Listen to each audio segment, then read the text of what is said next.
ورضيت لكم الإسلام دينا صدق اللہ العظیم۔ محبت کے ساتھ ثواب کی نیت سے درود پاک پڑھیں۔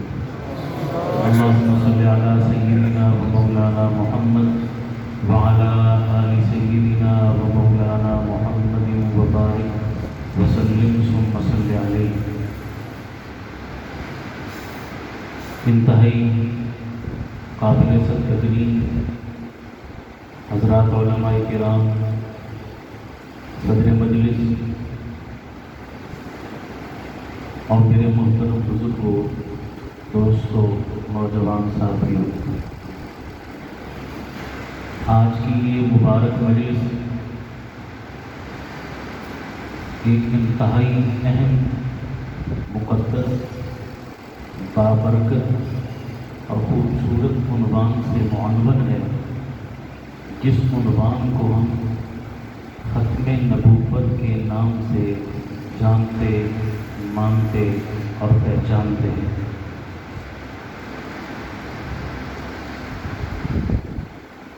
یہ ہر مسلمان کا ختم نبوت پر ایمان بھی ہے اور ہمارا عقیدہ بھی ہے۔ ہمارا تعلق کسی بھی مسلک سے ہو، لیکن ہم اس وقت تک مسلمان نہیں کہلا سکتے جب تک ختم نبوت پر ایمان نہ رکھیں۔ بولو، یہی ہمارا ایمان ہے یا نہیں؟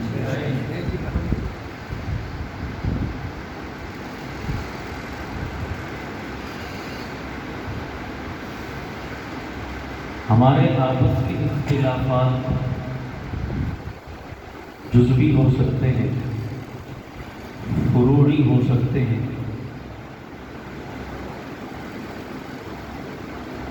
لیکن ختم نبوت کا تعلق جزیات اور فروعات کے ساتھ نہیں، اصول کے ساتھ۔ ہم بریلوی مسلک سے تعلق رکھیں یا دیوبندی مسلک سے تعلق رکھیں، کلمہ اونچا پڑھیں یا آہستہ پڑھیں، درود و سلام کو اذان کا حصہ باقاعدہ طور پر بنائیں یا نہ بنائیں، لیکن ہم سب حضور کے دیوانے ہیں اور ختم نبوت کے ماننے والے ہیں۔ بولو بے شک۔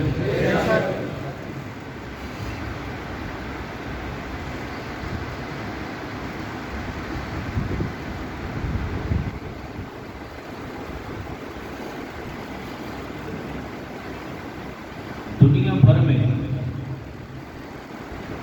کفار نے سازش کر کے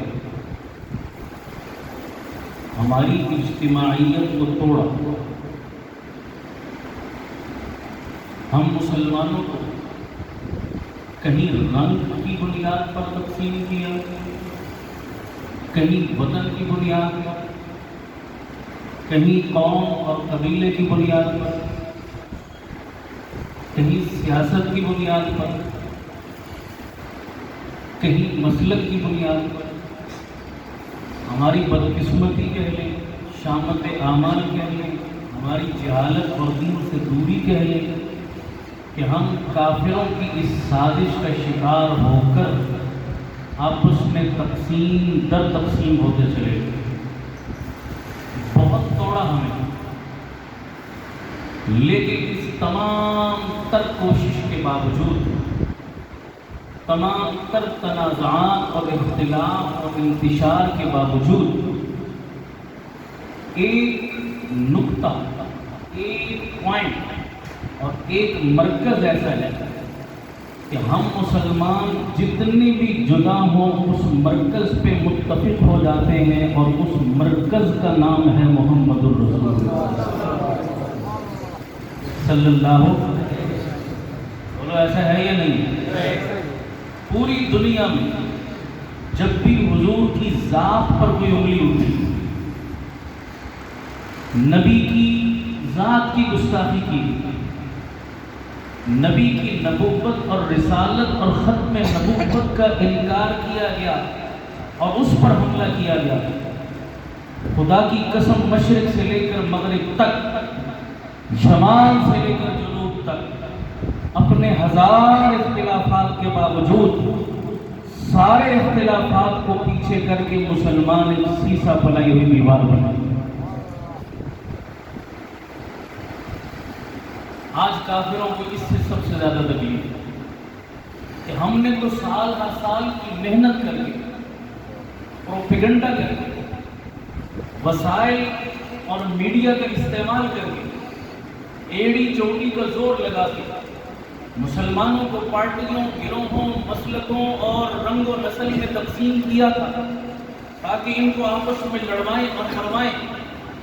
یہ کیا ہوا کہ منٹوں سیکنڈوں کے اندر یہ سارے کے سارے پھر اکٹھے ہو گئے. کس نام پر اکٹھے ہوئے؟ اپنے نبی کے نام پر. کس نام پر اکٹھے ہوئے؟ ختم نبوت کے نام پر. گویا ساری دنیا کو نقطۂ وحدت میں اور ایک لڑی میں پرو دینے والی ذات کا نام محمد ہے صلی اللہ. ویسے بھی میں کہا کرتا ہوں حضور کا نام نامی اسم گرامی کیا تھا؟ محمد صلی اللہ علیہ وسلم. جب یہ نام اپنے لبوں سے ہم لیتے ہیں تو لب ملتے ہیں. 2 دفعہ بولا نا محمد. جب یہ نام زبان سے لیا تو کیا ملے؟ لب ملے. نام لیتے ہو تو لب ملتے ہیں، کام لوگے تو رب ملے گا، دل بھی ملیں گے. آپس کے اختلافات ختم ہوں گے حضور کی ذات پر آ کر. اس لیے کافر کبھی بھی اس ذات کو ہمارے درمیان مسلم رہنے نہیں دیں. اس ذات کو متنازع بنانے کی کوشش کرتے ہیں تاکہ وہ ذات جتنی متنازع ہوگی اتنا مسلمانوں کے دل سے اس ذات کی محبت کم ہوگی، اور جتنا محبت کم ہوگی اتنا مسلمانوں کو اس ذات سے دور کرنا آسان ہوگا، اور جتنا مسلمان اپنے نبی کی ذات سے دور ہوگا اتنا مسلمان کو آپس میں اختلافات میں ڈال کر لڑوانا اور شکار کرنا کیا ہوگا؟ آسان ہوگا. میں پوری ذمہ داری کے ساتھ آج یہ بات کہنا چاہتا ہوں. لوگ کہتے ہیں جناب فرقہ واریت نے اس امت کو نقصان پہنچایا جتنا آپس کی لڑائیوں نے ہمیں نقصان پہنچایا کسی چیز نے نقصان ایٹم بم نے بھی نہیں پہنچایا، بارود نے نہیں پہنچایا، دنیا کی افواج اور وسائل نے اتنا نقصان نہیں پہنچایا جتنا آپس کے انتشار اور اختلاف نے نقصان پہنچایا. تو اس ساری خرابی کا حل اور ایک ہی جڑ ہے. اس جڑ کو مضبوطی سے پکڑ لو، سارے مسئلے حل ہو جائیں گے. کہ ساری دنیا کے مسلمان اکٹھے ہو کر مصطفیٰ کے دامن سے جڑ جاؤ. وہ محبت کم کرنا چاہتے ہیں تم محبت میں کیا کرو؟ اضافہ کرو. وہ نبی سے دور کرنا چاہتے ہیں تم نبی کی سنت اور شریعت کے کیا ہو جاؤ؟ قریب ہو جاؤ. وہ نبی کی تعلیمات اور نبی کی ذات کو ہمارے درمیان متنازع بنانا چاہتے ہیں، اختلافی بنانا چاہتے ہیں، کنٹروورسی بنانا چاہتے ہیں. کوئی حضور کی پگڑی پر اعتراض کرتا ہے، کوئی داڑھی پر اعتراض کرتا ہے، کوئی پردے کے حکم پر اعتراض کرتا ہے، کوئی حضور کی 11 شادیوں پر اعتراض کرتا ہے، کوئی نبی کے غزوات اور جہاد پر اعتراض کرتا ہے، کوئی حضور کے انداز حکمرانی پر اعتراض کرتا ہے، کوئی حضور کے خلفاء پر اعتراض کرتا ہے، کوئی حضور کے اہل بیت پر اعتراض کرتا ہے، کوئی حضور کے اصحاب پر اعتراض کرتا ہے، حضور کی سیرت کو متنازع بناتا ہے. ان ساری کاوشوں کوششوں کا مقصد کبھی فلمیں بنا کر، کبھی ڈرامے بنا کر، کبھی خاکے بنا کر، کبھی کتابیں لکھ کے، کبھی کارٹون بنا کے، کبھی اس طرح کے خاکوں کے مقابلے کروا کے، کبھی ڈنمارک میں، کبھی ہالینڈ میں، کبھی جرمنی میں، کبھی کسی ملک میں، کبھی کسی ملک میں. یہ ساری کی ساری توجہ کیوں ہے؟ کہ مسلمان کا تعلق نبی سے توڑ دیا جائے، کمزور کر دیا جائے. آج بھی ختم نبوت کانفرنس آپ کے اس علاقے میں منعقد کر کے یہ پیغام دینا اور باور کرانا مقصود ہے اے دنیا کے کافروں اور اے ان کافروں کے مقامی ایجنٹوں، تم الٹے لٹک جاؤ، ایڑی چوٹی کا زور لگا لو، مسلمان کتنا کیا گزرا اور گناہگار کیوں نہ ہو، خدا کی قسم مر سکتے ہیں، اپنے مصطفیٰ سے بے وفائی نہیں کر سکتے۔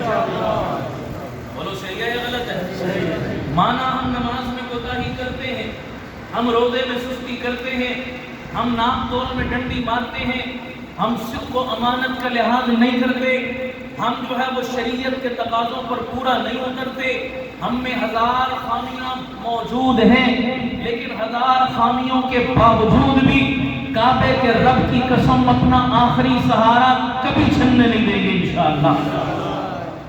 سب نیت کرتے ہو نہیں کرتے؟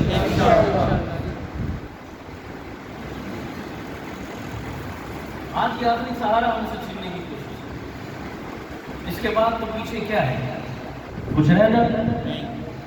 اس کے بعد تو تباہی اور بربادی کے سوا کچھ بھی نہیں۔ ہم اسی آس پر جی رہے ہیں۔ سب مسلمان بیٹھے ہوئے، میں آپ سے ایک سوال کر رہا ہوں، مجھے بتاؤ، مانا کہ نماز پڑھتے ہیں، روزہ رکھتے ہیں، تسبیح پڑھتے ہیں، حج عمرہ کرتے ہیں، لیکن جس طرح کی ہماری نمازیں روزے ہیں وہ ہمیں پتہ ہے، ایسا ہے یا نہیں؟ بہت برا حال ہے، بہت برا حال ہے۔ کوئی بندہ یہ دعویٰ کر سکتا ہے میرے سمیت کے لیے نماز مجھے جنت میں لے جائے؟ دعویٰ کر سکتا ہے؟ امید کر سکتا ہے کہ اللہ تیری مہربانی تو قبول کر لے اور مجھے جنت دے دے؟ درخواست کر سکتے ہیں؟ دعویٰ نہیں، بولو نہیں کر سکتے۔ جب عملوں کی بنیاد پر جنت میں جا ہی نہیں سکتے دعویٰ کر کے کہ عمل جنت میں لے کر جائے گا، دعویٰ ہی نہیں ہے، تو پھر کون سی چیز ہے جو جنت میں لے کر جائے گا؟ ایک محبوب کی شفاعت اور سفارش، ایک آخری آسرا ہے بس، اس کے سوا کوئی آسرا ہی نہیں۔ اور وہ آخری دیوار بھی کسی قلعے کی جب دشمن گرا دے، اس قلعے کو پھر فتح کرنے سے، نیست و نابود کرنے سے کوئی روک سکتی ہے طاقت؟ آج یہ آخری ہماری امید بھی کافر ہم سے چھیننا چاہتا ہے۔ میں سناتا رہتا ہوں دوستوں کو، ایک بڑا شاعر گزرا ہے ہمارے بر صغیر کے اندر، اختر شیرانی اس کا نام تھا۔ شاعر لوگوں کے مزاج میں دو چیزیں بڑی نمایاں ہوتی ہیں۔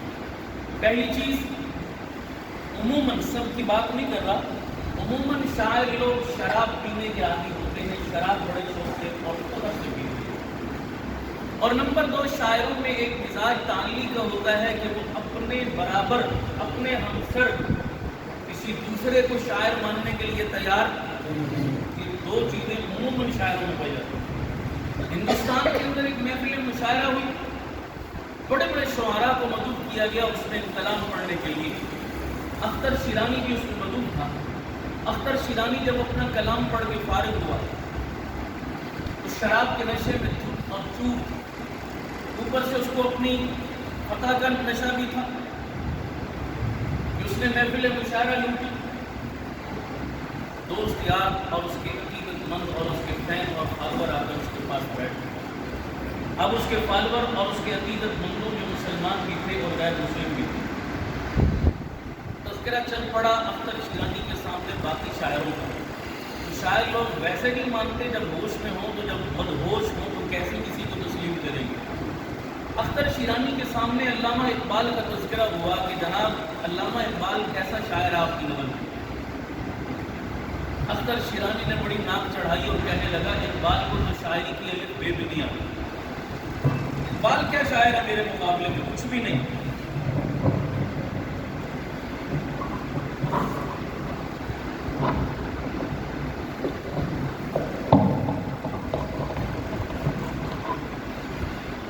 پھر اس سے سوال ہوا،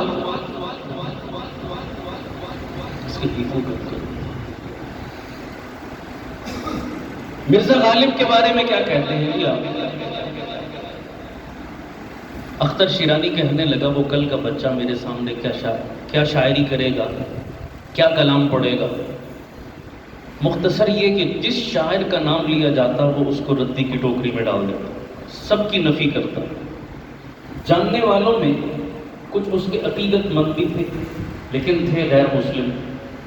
ان کے دل میں بات آئی کہ یار اختر شیرانی مشہور بندہ ہے، بڑا شاعر ہے شراب کے نشے میں دھت، اپنی مستی میں ہے، اور آج اس کے سامنے جس کا نام لیا جائے اسی کی نفی کرتا چلا جا رہا ہے۔ موقع اچھا ہے، آج اس سے اس کے نبی کے بارے میں پوچھتے ہیں۔ نشے میں دھت ہے، ہوش نہیں ہے، یقیناً سب کے سامنے نبی کی بھی کیا کر دے گا؟ نفی کر دے گا۔ ہمیں بہانہ مل جائے گا، ہم لوگوں کے سامنے جا کر پروپیگنڈا کریں گے، مسلمانوں ہم تمہارے نبی کو کیا مانیں، تم تو خود اپنے نبی کو ماننے کے لیے تیار۔ دیکھو اختر شیرانی اتنا نامی گرامی بندہ، اور اس نے خود اپنے نبی کو ماننے سے کیا کر دیا؟ انکار کر دیا۔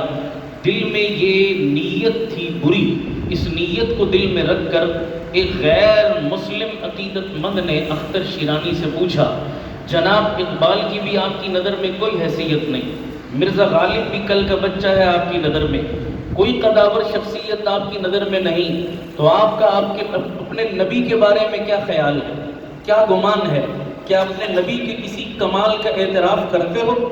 اس کے دل میں تھا کہ اختر شیرانی نفی کرے گا، لیکن شراب کے نشے میں دھت بیٹھا تھا اختر شیرانی، گناہگار ضرور تھا، عشق مصطفیٰ کی چنگاری اس کے سینے میں دبی ضرور تھی مگر بجھی نہیں تھی، یوں ٹیک لگا کر بیٹھا تھا، سامنے ٹیبل پر شراب کی بوتل پڑی تھی۔ جب اس کافر بے ایمان اور بدبخت کی زبان سے اختر شیرانی نے اپنے نبی کا نام اور نفی سنی تو اختر شیرانی کے چہرے کا رنگ لال سرخ ہو گیا، غصے سے وہ آپے سے باہر ہو گیا، وہ اٹھا، اس نے وہی بوتل شراب کی اٹھائی اور سوال کرنے والے کے منہ پر دے ماری، اور منہ پر مارنے کے بعد زاروں قطار رو پڑا، ہچکیاں بن گئی اختر شیرانی کی۔ پوچھنے والوں نے پوچھا یہ کیا ہوا؟ اختر شیرانی رو کر کہنے لگا، اوے بدبختو، میں گناہگار ہوں، میں برا ہوں، میں ظالم ہوں، میں شرابی برا ہوں، لیکن میرا ایک آخری سہارا میرے مصطفیٰ کی ذات تھی، اور ظالموں مجھ سے میرا آخری سہارا بھی چھیننا چاہتے ہو؟ اور مسلمان شراب کے نشے میں دھت ہو کر بھی اپنے نبی سے بے وفائی نہیں کرتا، عزت پہ حرف نہیں آنے دیتا، تو یہ ہوش مند 22 کروڑ عوام اپنے نبی کی عزت پہ کیسے سودا بازی کر سکتے ہیں؟ اپنے نبی کی ذات سے کیسے بے وفائی کر سکتے ہیں؟ خدا کی قسم مسلمان سے جیتے جی یہ کام کبھی نہیں ہو سکے گا۔ اور دنیا کے کافروں، تو ہم سے آخری سہارا چھیننا چاہتے ہو، لیکن ہم بھی اپنے نبی سے وعدہ کر چکے ہیں، ہمیں بیوی بچے قربان کرنے پڑے، برادری قربان کرنی پڑی، سیاست قربان کرنی پڑی، پارٹی چھوڑنی پڑی، مسلک چھوڑنا پڑا، مفاد چھوڑنا پڑا، قوم قبیلہ چھوڑنا پڑا، اپنی اولاد کے مد مقابل آنا پڑا، حالات کے جبر کا مقابلہ کرنا پڑا، ہتھکڑی پہننی پڑی، جیل میں جانا پڑا، کوئی قربانی دینی پڑی دے دیں گے، لیکن انشاءاللہ اپنے نبی کی عزت پر کبھی حرف نہیں آنے دیں گے، اور ہر محاذ پر جا کر ختم نبوت زندہ باد کا نعرہ لگایا تھا، لگا رہے ہیں، لگاتے رہیں گے انشاءاللہ۔ کرتے ہو یہ وعدہ سارے انشاءاللہ؟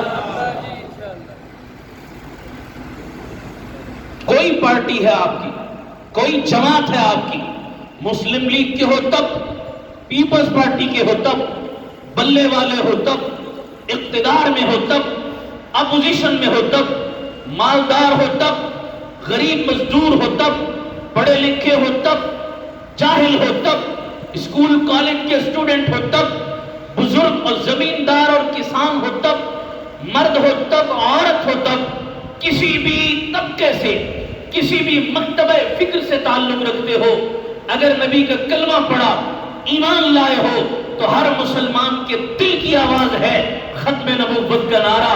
بتائیے یہ نعرہ لگنا چاہیے نہیں لگنا چاہیے؟ اونچی آواز سے بولو۔ ختم نبوت زندہ باد، ختم نبوت زندہ باد۔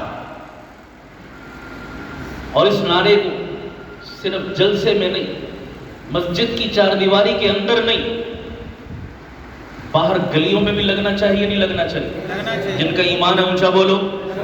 بازاروں میں بھی، چوکوں چوراہوں میں بھی، محفلوں میں بھی، اور سب سے بڑھ کر پارلیمنٹ میں بھی، اونچی بولو سارے، سیاست کے ایوانوں میں بھی، ایک عام مسلمان کی زبان پر بھی، اور MNA MPA کی زبان پر بھی یہ نعرہ، جو اس نعرے سے پیچھے ہٹے گا ہم اس کے ایمان پر شک کریں گے۔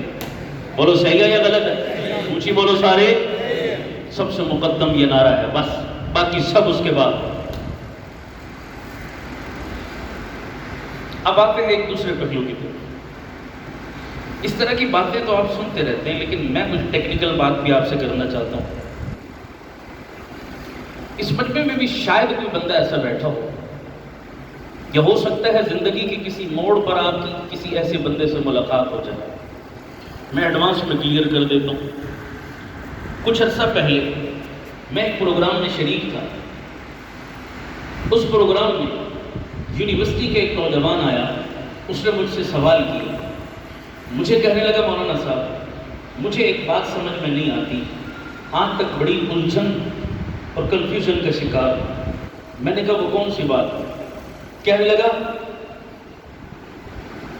ہمارے نبی کا فرمان کسی کلمہ گو مسلمان کو کافر نہیں کہنا چاہیے. جو نبی کا کلمہ پڑھتا ہے تو گویا وہ رب پر ایمان رکھتا ہے، نبی کی نبوت اور رسالت کو تسلیم کرتا ہے، تو کسی کلمہ گو مسلمان کو کافر نہیں کہنا چاہیے. یہ ہمارے اسلام کی، ہمارے مذہب کی تعلیمات ہیں. میں نے کہا جی بالکل میں مانتا ہوں. کہنے لگے پھر کسی بھی شخص کو جس کو آپ قادیانی اور مرزائی کہتے ہیں، آپ پکڑیں، کھڑا کریں کسی بھی محفل میں، اس سے برسر عام کلمہ سن کر دیکھ لیں، وہ یہی کلمہ پڑھے گا جو میں اور آپ پڑھ کر مسلمان ہوتے ہیں. لا الہ الا اللہ محمد الرسول اللہ، ایک زیر زبر کا بھی فرق نہیں ہے، سیم یہی کلمہ ہے. کیا وجہ ہے کہ وہی کلمہ میں پڑھوں تو مسلمان، وہی کلمہ قادیانی پڑھنے کے باوجود بھی کافر؟ عجیب منطق ہے. کلمہ پڑھتے ہیں جب وہ نماز بھی پڑھتے ہیں، وہ قرآن بھی پڑھتے ہیں، ہمارے والا قرآن پڑھتے ہیں، جب سارے کام کرتے ہیں پھر کافر کیوں؟ سوال سمجھ آیا نہیں آیا؟ عام پڑھے لکھے نوجوانوں کے ذہن میں یہ بات آتی ہے. کلمہ پڑھتے ہیں، قرآن پڑھتے ہیں، نماز پڑھتے ہیں، سارے کام کرتے ہیں، پھر کافر کیوں؟ وہ بیٹھا. ایک دوسرا بندہ اٹھا. اس نے کہا جی میرا بھی ایک سوال ہے. میں نے کہا بھائی تم بھی کرو. کیا سوال ہے؟ کہنے لگا جی ہمارا مذہب تو ہمیں کہتا ہے، ہمارے نبی کی تعلیمات تو یہ ہیں کہ کسی کافر کو بھی کافر نہیں کہنا چاہیے. تم مسلمانوں کو کافر بنانے کے چکر میں آ رہی ہے سمجھ سب کو؟ ہمارے مذہب کی تعلیمات تو یہ ہے کہ کسی کافر کو بھی کافر نہ کہو. تم مسلمانوں کو کافر بنانے کے چکر میں تم مولویوں کا اور کوئی کام نہیں، یہ کافر، یہ کافر، یہ کافر. وہ بیٹھا. تیسرا اٹھا. سوال یاد رکھنا پھر میں جواب بھی دیتا ہوں. تیسرا اٹھا. وہ کچھ مولویوں پر زیادہ ہی تپا ہوا تھا. اس نے کہا جی مولویوں کا کام ہی لوگوں کو کافر بنانا ہے. مولویوں کا کام ہی کیا ہے؟ یہ ممبر پہ بیٹھتے ہیں چڑھ کر، سوائے کفر کی مشین چلانے اور فتوے لگانے کے ان کا کوئی کام تو بس گھما پھرا کے سارا خلاصہ، نچوڑ اور نزلہ کس پر گرا؟ بولو نا، لسے تے گردا نا. مولوی غریب لسا جو ہوا جناب، سب ٹارگٹ مولوی ہو گیا، نزلہ مولوی پہ گر گیا. جی مولوی شرارتی ہیں، سارے فتنے فساد لڑائی جھگڑے کی جڑ مولوی ہیں. مولویوں کا کام ہی لوگوں کو کیا بنانا؟ کافر بنانا. میں نے کہا آپ جواب سنیے.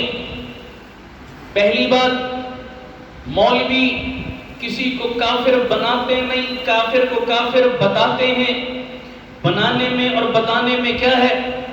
بولو نا یار، بنانے میں اور بتانے میں کیا ہے؟ آپ کا علاقہ ثوابی میرا، میں ثوابی میرا والوں سے ایک سوال کرتا ہوں، عیسائی مسلمان ہے یا کافر؟ جی بولو. ہندو مسلمان ہے یا کافر؟ یہودی مسلمان ہے یا کافر؟ چلیے جناب میرے ہر سوال کے جواب میں آپ نے بھی کیا بولا؟ کافر کافر. سمجھ آ رہی نہیں آ رہی؟ میں پنڈی واپس جاتا ہوں اور میں جا کر پنڈی والوں سے کہتا ہوں یار کل میں ہری پور کے ایک علاقے ثوابی میرا میں گیا، یہ ثوابی میرا والوں سے بچ کے رہنا، یہ بڑے ظالم ہیں، یہ بڑے فتنہ پرور لوگ ہیں، شرارتی مزاج لوگ ہیں. میں ان کے علاقے میں گیا، ان کا کام سوائے کافر بنانے کے اور کچھ بھی. میں نے جس کے بارے میں سوال کیا انہوں نے بولا کافر.